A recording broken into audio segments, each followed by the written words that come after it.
What's up, everyone? Welcome to a special Saturday night Hoops Rehab show, special edition. Unfortunately, weren't unable to get on after yesterday's game, so we wanted to make sure we jumped on before Game 5 on Monday. But how's everything going with you, Doc? Yes, sir. The voice is, still on the mend, but feel good. Just don't sound as good. But everything's good, man. You? Good, man. Yeah, you're like day by day getting a little bit better and better, but I know we're not quite there, which is why I'm taking the lead on this one. And so, first off, just wanted to say thank you for listening.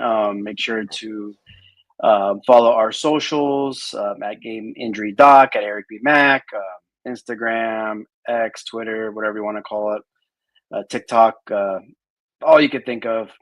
And then, of course, more importantly, if you could follow the show, subscribe on YouTube. We're really trying to build that YouTube channel to make it accessible for everyone to watch our show.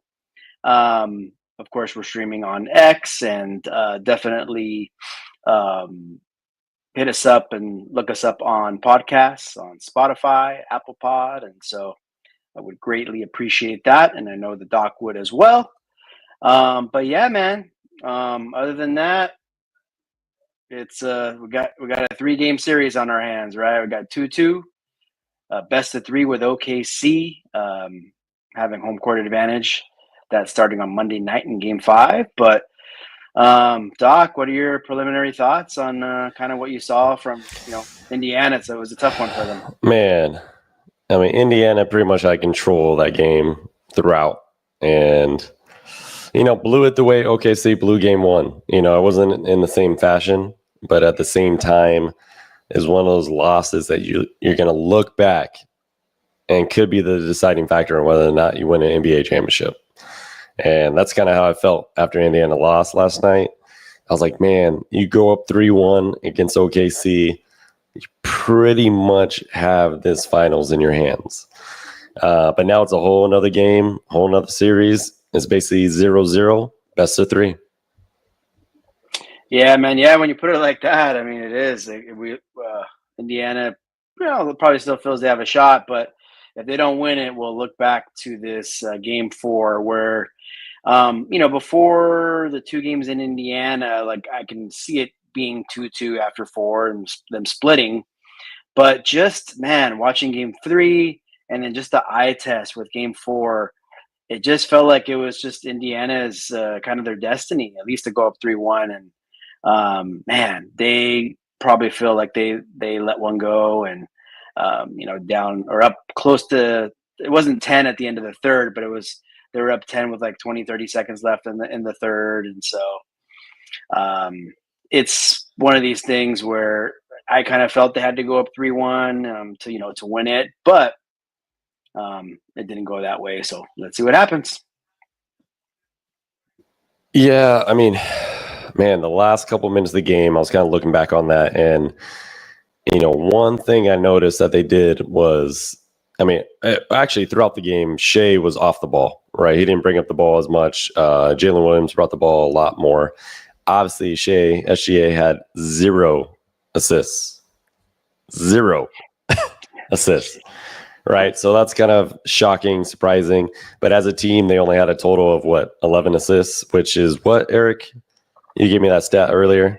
Yeah, so it's the least amount of assists in a playoff win since 1948 for a team. Yeah, so that's crazy. Wild. And we've talked about how OKC is definitely not. They're lower on the assist total for a team. They play a little bit. It seems like they don't play as much iso ball, but definitely with having Shea controlling the ball a lot of times and Jalen controlling the ball, they kind of create their own shots a lot. But towards the end of the game, they had him up off the ball with Nimyard on him, and then what he would do is come set a screen up high, and then Naismith would switch onto him. He lit him up for first possession, got fouled, hit 2 free throws. Second possession, same thing, screen and roll. Hits a 3 in Naismith's face. Third possession, it It was the one where he pushed off, looked like a travel, still got the bucket on the fadeaway. And then the fourth one, he got fouled and got 2 free throws, right? So that was 9 straight points essentially from SGA and with the switches that he was doing and creating those mismatches. So I want to give credit to the coach of OKC for creating that opportunity for Shea down the stretch. And I feel like that's what changed the game, and that's what actually allowed them to win it. What do you think about that? We got to give credit to him. I mean, I was even talking with some friends throughout the game yesterday when we kind of thought Indiana was in control, and we were talking about like, oh, it's just the coaching. The coaching is making the difference. And then on our show, we talked about that a lot. And so when it's on the flip side, we got to give credit where credit is due. They made adjustments. I think they saw that SGA, like you pointed out too, was real tired in game 3 in the fourth quarter. And he wasn't in game 4. I mean, he was the MVP. Sure, there was a call or two, right? That I know it's kind of can go either way. And I know it's the foul merchant, stigma came out again. But at the end of the day, like he didn't get his assist, but he was scoring like when they really needed him. They got him. And so it was one of those games where you couldn't really tell by looking at the stat sheet. There's oftentimes you look at games and you're like, oh, okay, well, it's because of this, because of that. You look at the stats like, oh, wow, they had this many turnovers. Oh, they had this many assists, or, oh, they shot ridiculous from 3. They actually only made 3 3-pointers. So 11 assists and 3 3-pointers in a playoff win. And so that was the least amount of 3-pointers in a playoff win since 2010. So a little bit of, not as long history, but 15 years is still quite a bit. And so, I felt like it was a game they really shouldn't have won. Just looking at things, they did out rebound Indiana by quite a bit. But SGA, he found the right matchup, the switch, and he went to work. Yeah, that's wild. They had 3 threes, right? And just in general, I wouldn't say OKC is a bad shooting three-point shooting team because they do pretty well. But overall, SGA is just the type that's going to be more of a 2-point guy, being more of the 19, 20-footer, get to the elbow, get to his shot. That's kind of how he rolls. And I think the team kind of embodies that as they've gotten into the crunch time into these finals. Now, coach, again, since we're getting credit, he went back to which lineup in game 4? Yes. Yeah. Went back to the bigs, right? So he realized that I'm sure by watching film, that there's a lot of possessions when they have the 2 bigs out there that creates more mismatches for SGA, right? So I think he at least was able to be like, hey, I made this decision. We're down in the series because of it. We got to go back to what has gotten us here. And you got to give him kudos for kind of making that move. What do you think about that? Kind of going into the game, do you feel like it was a desperate move or kind of the right move? Yeah, I mean, I guess we could definitely say it was the right move. I mean, it kind of brought it back to some normalcy. They went through their normal rotation. Alex Caruso had a big game too, 20 points. And, not that he was getting, I think, any different kind of minutes, but he played a big 30. And so, I mean, hey, they won, and so they went back to the lineup that has brought them there, and they got the dub at the end of the day. And maybe having those big guys in there just gave a little bit of extra gas in the tank of SGA, right? And that's kind of was the difference in the game. And so, Coach Mark, I mean, he that was another move. We talked about it. We were wondering if they were going to do it, if they were going to be stubborn. They were stubborn in game 2 and 3 a bit, but they're like, hey, let's go back to what got us here. And it's tough to say it didn't work because it worked. They won, right? So there you go. Yeah, that's for sure. And the rebounding too, by the way. They out-rebounded quite by like 11, 12. And so that was great too. So I think that's huge for them to not give up the second choice or second chance opportunities, right, from the offensive rebounds and things like that. Caruso, another 20-point game. I think he became the first player in the finals to not have any 20-point games in regular season, but to have 2 of them in the finals, right? So when we talk about, obviously SGA is going to get the MVP if OKC wins, but he's damn near the co-MVP of this squad because of what he's doing off the bench there. Oh yeah, another big 20. That's pretty crazy stat. Like it's something he just really didn't do in the regular season because his scoring has just been always gravy. But they're kind of needing it. I mean, I know Williams had a good game, but there's been some games where that like number 2 guy, whether if it's him or Chet, haven't really been there, and so they're needing his scoring and his 3-point shooting a little bit more. Obviously, they only made 3, so you couldn't have had too many of them. But that's going back to 3-point shooting too. They actually only shot 16. So in the playoffs where you had Boston shoot like 60, Boston Celtics shoot like 60 that one game, and OKC in the finals shoot 16. It's just crazy. Like such a big difference. But kind of circling back, Alex Caruso was huge. He was huge yet again. Yeah, I mean, we talk about in game 3, OKC's bench gave him pretty much nothing, right? And even this game, and if it wasn't for the 20 from Caruso, you get nothing out of the bench, right? Casey Wallace is nothing, Wiggins nothing. I'm not going to really count Kendrick Williams 4 points, nothing, right? So you're not getting much out of that bench, and that's kind of a concern for me kind of moving forward, because this was what they always talk about, the strength of OKC, the depth of OKC. But we talked about it before. We thought Indiana was probably deeper as far as their bench and what their bench power can actually bring to a series. And in that third quarter, when Obi Toppin kind of took over, you're like, oh, this is like the Obi Toppin game. They're going to win. They're going to go up 3-1 and then kind of collapse down the stretch. But what do you think happened with Indiana, or what do you think they need to fix anything, or is what they were doing working? Well, I mean, I guess first from an OKC standpoint, you're talking a little bit about the depth. I think that was another adjustment they made.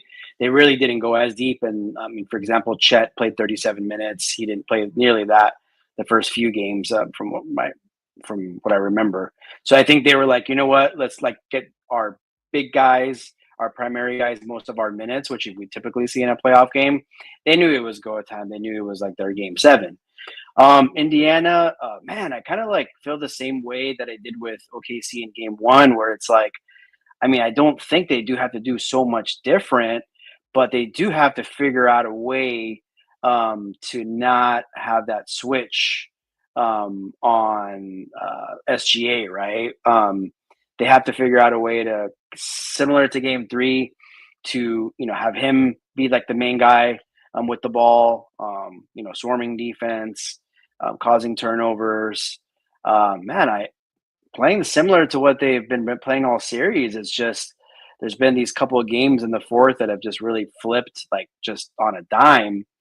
And so it's going to be tough. Like it's game 5 in OKC is going to be rocking. I mean, you got to favor Thunder in that one. But I mean, Indiana can't just give that one up. They're going to have to play their game. Like to see, Miles Turner. I mean, I don't know. I feel like he's just been kind of there all series. Like to see a game out of him. And yeah, I mean, that's pretty much it. Just a little bit more Indiana basketball. Yeah. I think Miles Turner has to have a big game at some point in the series. Like he's kind of been 0 for 6 from 3 last game. Yeah, it's kind of been pedestrian a little bit, right? He hasn't shot the ball well, especially from 3. So I think they're going to need a little bit more out of somebody else, right? And you know what you're going to get, that consistency with Pascal. Tyrese is kind of hit or miss sometimes too, right? If he gets his 20 and 10, that's usually a pretty significant thing for them. I think they're 8-1 in the playoffs when Tyrese is 20 and 10. So we know if we can get that metric, it's great. But who's that third guy? You're not always going to know. Can be Toppin. It was Mathurin the other game. So you just need that third scorer to kind of solidify a win. And in game 5, that's something that Indiana is going to be looking for sure. Yeah, I mean, with Siakam, he's been pretty consistent, right? He got 20. I mean, he does a lot of things, and so it's not, you can't just look at his points. But I feel like they have 2 more wins to get. They're going to need one like big, Siakam kind of game. I think I alluded to it a couple of days ago, where it's like got to have them like get 30, 32, right? Um, Something to, maybe offset some of those guys right now that are, I mean, I don't want to say pedestrian, but, your Miles Turners of the world. But at the end of the day, I'm pretty sure Indiana's going to do what they do. We're going to look at the up and down the stat sheet. It's going to be balanced. You're going to have 6, 7, 8 guys with like 14 to 16, 18 points. And, I think it's, offensively, they're fine. It's just the lapses on defense and trying to figure out how to stop SGA in a close game, down the stretch is going to be imperative for their success going forward. Yeah, I mean, Siakam had 28 rebounds, 5 assists, 5 steals. I mean, he was doing everything on the court that he could possibly do. But yeah, you're going to need somebody else to step up, especially in the fourth quarter. When, Tyrese wasn't really like hot. He was 1 for 7 from 3. One thing I did notice though, when OKC was kind of going to work with those switches is Indiana started settling for really bad shots in the fourth, and the last 2-3 minutes in there, hit some awful threes. Just wasn't playing their normal, usually move the ball around all the time. They were playing a little bit more ISO ball, and I think that's what OKC kind of created on their defense. They kind of create a little bit more havoc at the end of the game. So that's something they can't fall into that trap, right? They got to continue what they do to win, right? Move the ball, run, right? Break off their defense. So I think that was kind of like towards the end of the game is like, gosh, get a really good possession. And they just didn't get that at the end. Yeah, no, honestly, that's a good point. Because when I was watching it, like those last, like, I don't know, a couple of minutes of possessions, you're so right. Like Indiana was kind of squirming. They were, had the ball down to the end of the clock, and just they would chuck up a 3 or chuck up some kind of contested shot. And so credit to OKC, they made that happen. But we've seen Indiana be so good at end of games, so it was weird to see the opposite. And so it was very, very stagnant. They were probably hitting some shots missing some shots that maybe they were hitting in other times when they'd come back. But I think they can probably look at those last couple of minutes and realize they can do a lot better in game, 5 and 6. Yeah, for sure. Now, going into game 5 in OKC environment, is this something what happened in game 4 going to propel OKC to finishing off the series? Or do you think Indiana has a real chance in game 5? So OKC is just kind of running the same course of the Denver series, even to the point where it was like Denver was up in the fourth quarter of game 4 as well. And so I think Indiana's only hope is that it can get it to 7, and then, which will be great for all of us. And then it just, hey, like it's going to be tough in Oklahoma. It's going to be tough to win on the road, but get it to that situation and then hope it's a close game late and go. And so I don't know. I just see the Thunder winning game 5, and then just all the pressure is on Indiana to finish it, to get it back to OKC. But this is kind of lining up to like a OKC finishing it in Indiana in game 6, but hopefully I'm wrong. I mean, I've been wrong about Indiana all playoffs. So, yeah, man, I just kind of see it being like a kind of, I don't want to say like a blowout, but like probably like a not pretty a double digit, most likely OKC winning game 5. And then, hey, maybe Indiana has like one last jab, one last knockout punch in game 6. And then hopefully it goes 7. And if it's that, then it's a toss up, because it's a young team, all the pressure, home game. And so, you know what I mean? That's kind of what I feel right now. What about you? Yeah, I mean, the series is weirdly mirroring the Denver OKC series. Yep. The collapse in the first game, right? Denver did that game 1. Kind of blowout in the second game. I mean, this is all like, it's almost eerily similar, right? And then it was tied up 2-2. And I remember Shea going to the podium and saying, "It's now a 3-game series, 0-0, everything's even." right? Yep. I feel like it's the same thing all over again. Now, if I'm Indiana, there's no way you lose game 5. Because if you go lose game 5, chances of you winning 2 straight against OKC are slim, especially because they are now 19-2 after a loss, right? So say if you win game 5, that's a loss for them, obviously. And then OKC off a loss has been pretty damn tremendous. So if they win that, then you go to game 7, kind of even it all for the marbles, right? Now, if you lose this game, I just don't see OKC losing 2 to finish off the series. I think that becomes very, very hard. Even though both teams are great at home, I think it's eerily similar to the Denver series. Even though I think that was a little bit marred, skewed based on Aaron Gordon's injury. I think that game 7 would have been different if Aaron Gordon was completely healthy. Yeah. But nonetheless, I think if you're Indiana, you want to close out this series in 6. I picked them in 6. I feel like this is the only way they can actually win the series is in 6. So I'm going to stick with Indiana winning game 5 in a close matchup. Yeah, like if you're we're in the OKC and 6 camp to start the series, you probably were. If you're in that camp, it's like it was going to be in this position 2-2, and so you figure they can win game 5 at home and then probably maybe take care of business in 6. But yeah, Indiana, like you said, it's going to be tough to beat OKC twice in a row. They're going to have to.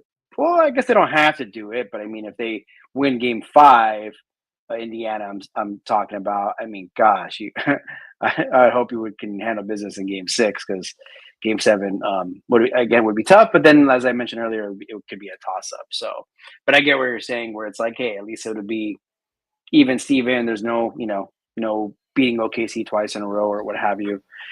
But yeah, I mean, historically, these moments, we know that game 5 typically goes to the home team.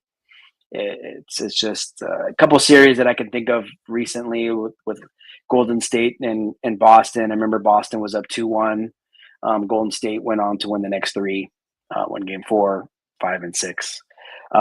Golden State and Cleveland, I recall, the first Golden State championship, albeit a real banged up Cleveland team with I think Kyrie was out, if I'm not mistaken. Yeah, that was like the Dellavedova. Where Kyrie or LeBron was dragging not the misfits, but just dragging anybody on that roster, right? And they were up 2-1, and then Golden State finished it off, right? Yeah. Yeah. So that's could be a little bit different of a story. And so maybe Indiana's like, we're not going to lose 3 in a row, right? Because that's what it would take for them to lose it in 6, and so. That's another way to look at it. Like, you got to think Indiana's going to win 1 of the next 2. But yeah, game 5, I mean, I think you're so right. It's so important. We know Indiana's going to have to win 1 more in OKC, and some may think game 7 might be too much to do that. And so game 5 might be it. But I think you can't count them out. This is just one of those series that it may not go as it traditionally would with 2-2. In game 5 going to the home team. It's obviously been pretty good series and a lot of surprises. And so I just hope it's close, and I hope it's a sign of it, maybe going 7. Yeah, I mean, it looks like it's locked in to go in 7 this series just because both teams have been battling back and forth. To me, both teams are even, right? And if I was Indiana, the only thing, yes, is a terrible loss. I would be encouraged by the fact that you pretty much had the whole game. You're not allowing OKC to get a lot of assists. You're kind of making them play ISO ball. You're essentially making SGA beat you, right? And try not to get too many others involved. Even though Jalen Williams had a pretty big game. Yeah. But in general, you should be happy. You should be encouraged by the fact that you are not the underdog anymore in the series. I want them to realize that they're not the underdog. Like, they are playing at the same level as OKC, and these are two good ass teams in the NBA Finals right now. Yeah, I mean, you could definitely argue that these teams are just like really, really neck and neck right now, which is a surprise for sure. I can't say I would be completely shocked if Indiana wins now. I mean, it's just it's they've gotten that respect, I think, from a lot of people. We know probably the odds are swung pretty heavily back to OKC, I'm sure, with them winning game four. But I mean, it's nothing like what it was. I can almost guarantee, like before the playoffs. I mean, before the series started, And so, but Indiana's not going to really care about all that. They're just going to hang their hat on what they typically do, and they just got to show out for at least two out of the next three games. And it's the games are going to be pretty spread out too. It's just like, so basically, there's a game on Monday, there's a game on Thursday, and there's a game on Sunday. So there's finals tend to stretch out a little bit. Plus, you have all the travel, I guess. And so that I don't know. We'll see who that favors. It's like, I liked when it was like Wednesday, then Friday, right? It was kind of a quickish turnaround, but yeah, that was something I'm thinking about too. It's like, man, these three games are going to be stretched out, pretty a lot. And so, people being tired and all that probably won't really be a factor. Yeah, that's a huge spread. Like, I forget how long the finals are, right? It's going to be over 2 weeks, basically, if they go to game 7. Yeah. Relatively, both teams are healthy. Chet did look like he sprained his ankle, but then played the whole game after when he turned it. And I haven't really heard too much on that front, like whether or not it's anything significant. But it's something to watch out for, right? It's something to see how he responds after the next day, right? Like, how's his ankle the next day? Was it swollen? I'm sure he's getting treatment and things like that. Tyrese has looked fine the last 2 games. So whatever ankle thing that he is managing seems like he's at least put it behind him right now and getting out there and able to do whatever he needs to do on the court. Yeah, no, it's been, knock on wood, it's been a healthy finals. And so, you talked about Chet's injury. It could be just sometimes like you said, like sometimes you just kind of play through it that game, and then tomorrow, obviously we know it was a quick flight, but he had to travel, and or today I should say. We'll see if it factors in, and then Hallie has been.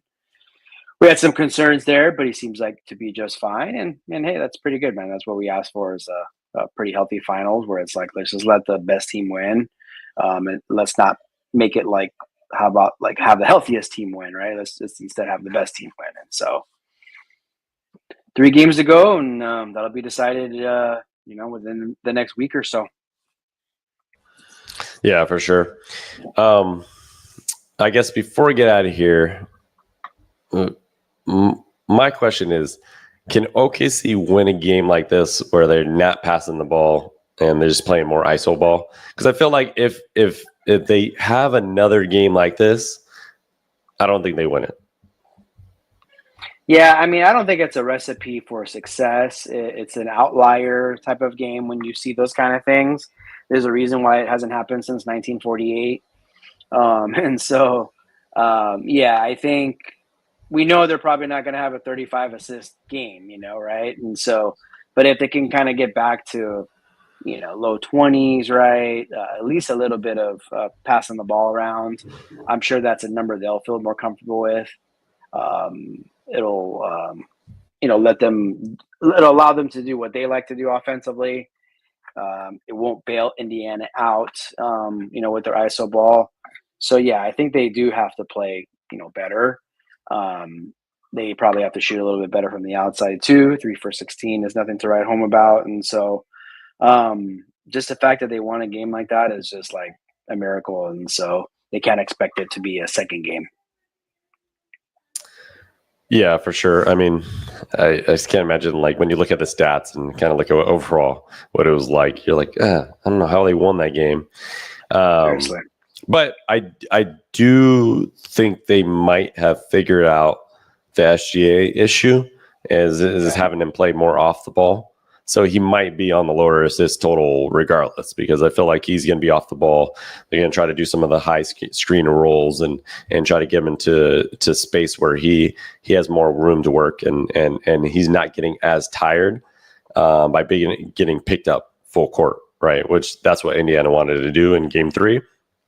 So I felt like in Game 4 they were able to kind of figure that out. How do we maximize his energy level? And that's how they maximized it, and they won because of it. So yeah, I expect to see more of that. I mean, maybe try to get to the foul line. They did make 34 out of 38 from the free throw line, so that was had to play a little bit of a factor. I mean, Pacers themselves went to the line 33 times, so it wasn't a huge discrepancy or anything like that. But still, 9 more free throws when you win by 7 points. We know that's a big factor, and so yeah, I look for OKC to have a similar game plan, and I'd love to see Monday what Indiana's counter is. That's what I'll be looking for.